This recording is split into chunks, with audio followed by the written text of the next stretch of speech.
Today I got the CNC machine going, running some aluminum, cutting out some plaques. Right now it's dropping in. I got it on a real low speed. It's at 0.02 for my plunge rate and 0.2 for my feed rate. And I'm just using a little WD just to kind of get it going here. Just get a little bit of irrigation and just letting it do its thing. I'm running the Shareline spindle with the motor assembly, DC brushed motor.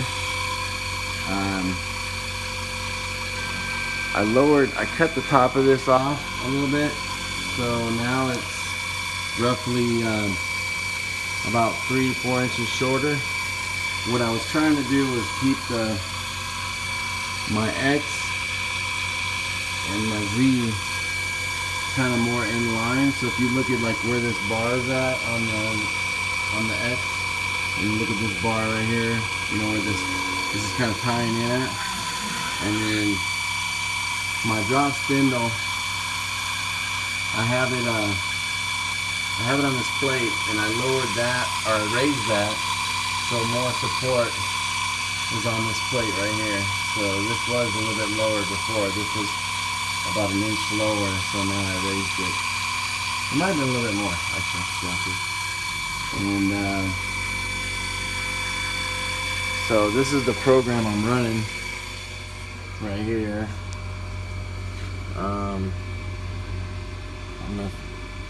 So I'll zoom that in a little bit. Yeah, and this is what the plates look like. Let me grab one real quick here. This is what the plates look like when they're cut out. It's kind of hard to see with the lighting.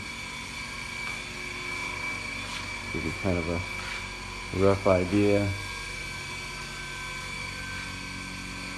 Yeah, and what I'm going to do is I'm going to paint them black, and the star is going to be red, and it should turn out pretty good.